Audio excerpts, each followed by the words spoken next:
we got a bit more news to get to, so let's jump right in. As the women's elimination chamber match added another participant, with Natalia qualifying for the elimination chamber last night on SmackDown.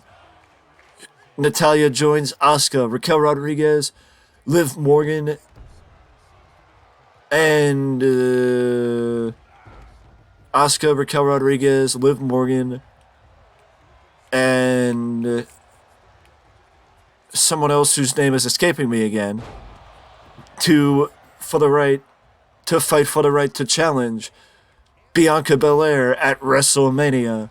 The final spot for the Elimination Chamber match is set to be determined this week on Raw, with Piper Niven, Mia Yim, Carmella, and Candice LeRae fighting for the right to become, number one contender, I guess, because they will collide in the four-way on Raw for the final spot in the Elimination Chamber.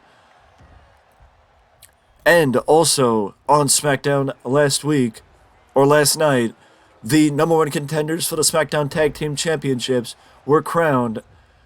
Based on the article I read, it said SmackDown Tag Team titles. So I think it is possible that every title defense from now until whenever they lose it might be just for the one set of tag team titles, as a way to protect the Usos from losing. But we're going to get into that in a video that I'm going to do either tomorrow or we're going to get into that in a video either I do later today or tomorrow. So we'll break that down a little bit more. But Braun Strowman and Ricochet are up against the Usos next week on SmackDown for the SmackDown Tag Team Championships. And also, the next week on SmackDown, Santos Escobar, Karrion Kross, Madcap Moss, and Rey Mysterio collide in a four-way to crown the number one contender for the Intercontinental Championship at Elimination Chamber against Gunther. Rey Mysterio has, I think the last time they did a number one contender match, Rey Mysterio got the victory. So maybe we could see someone else getting the victory. Imagine Gunther versus Karrion Kross for the Intercontinental Championship. That would be an interesting match. I mean, I would like to see Madcap Moss win just as a surprising challenger. I think a lot of people see Madcap Moss win would see that just being an easy squash for Gunther. But I guess it also depends on where they're going with Gunther at WrestleMania and who Gunther is getting challenged by at WrestleMania. If they're going with what's going to be an all-out fight, or as I've grown to like to say, a Donnybrook between Sheamus, Drew McIntyre, and Gunther for the IC title at WrestleMania. If they're going that way, then maybe an easy match for Gunther at the Elimination Chamber would not be the worst idea, but I guess we'll see what happens when that time comes. Speaking of Gunther, but we'll have to wait and see what happens on that front. Also, MJF news, but I'm going to wait and save that for the last bit of news, as we got a little bit to break down when it comes to that. Also, something that we will speak about in another video, or break down a little bit more in another video, Sami Zayn versus Roman Reigns. If it was not confirmed before, it was officially confirmed last night on SmackDown, with Sami Zayn challenging the Tribal Chief for the Undisputed Universal Championship on SmackDown last night at the Elimination Chamber in Montreal. And with that being said, I think I echo the sentiment. I think I echo the sentiment of some when I say I will be sad to see this end. But as I said in a previous news video, I think that there's more meat on the bone than meets the eye, especially with the extra layer they've added with Jay. But again, we will break that down in either a video later today or tomorrow. We'll see what happens. Based on the amount of videos that I have to put together today, it might be better to do it tomorrow. But either way, we'll break it down at some point.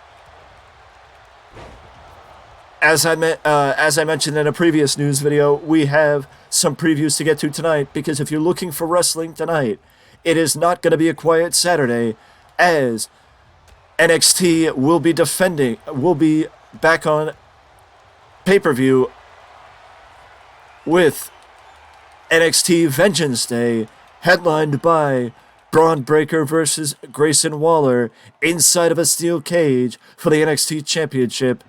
And if that wasn't enough, triple threat match for the NXT Women's Championship. Roxanne Perez defends against Toxic Attraction. But again, we will break down the pay-per-view, and I will give you my predictions for the pay-per-view in the preview that is yet to come later today. Stay tuned for that. But as we wrap, we got one bit of news to get to, and that is MJF's contract. And this is not confirmed whatsoever, as Cultaholic even said it was conflicting reports from What Culture Wrestling. There were conflicting reports from What Culture Wrestling about MJF's contract status, but it was rumored when MJF returned last year that he re-signed to a long extension with AEW. But the reality of the situation is the bidding war of 2024 still seems to be something that we can expect to see, as MJF's contract right now is rumored to be expiring in early 2024. So wouldn't that be interesting in the build-up to the Royal Rumble next year if we're talking about MJF jumping ship to WWE? But I'm not going to say one way or the other if it's confirmed or denied about it. I will say What Culture Wrestling is the one that reported it, up to my knowledge, based on what I heard from Cultaholic and saw in their video and what they said. So again, Google is your friend. The more I hear about it, the more I will let you guys know. Or as soon as I hear more about it, I will let you guys know. But don't be afraid to look into it if you're curious and want to know for yourself. Just imagine how big of a loss it would be for AEW if they did lose MJF. But that is, again, something that is not confirmed, and I cannot confirm or deny it, because the people that were reporting it initially cannot confirm or deny it.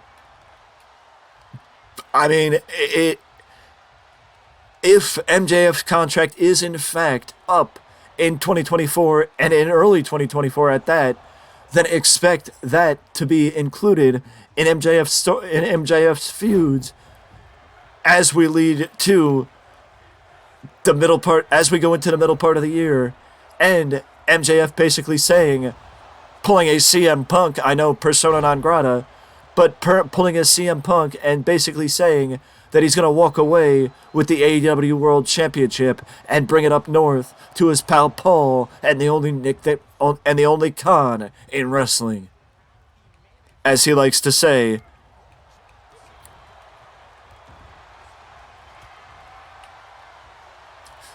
But it will make sure, either way, it makes for an interesting bit of professional wrestling in 2024. What a match this is. Holy shit.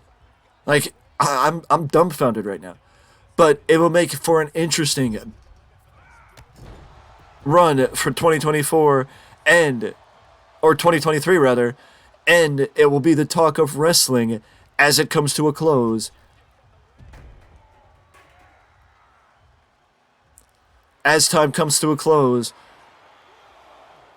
on the year, because a lot of people will be talking about and wondering what to expect from the standpoint of what happens to AEW if MJF does walk away, John Moxley.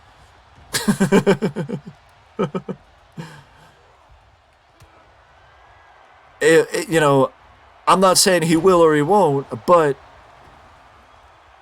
I mean, I think he'd more likely stay, but that's just me. Either way, though, these have been my thoughts on wrestling. The videos left to give or are previews for MLW Superfight and NXT Vengeance Day, so stay tuned for that later today. With that being said, I will see you in the next video.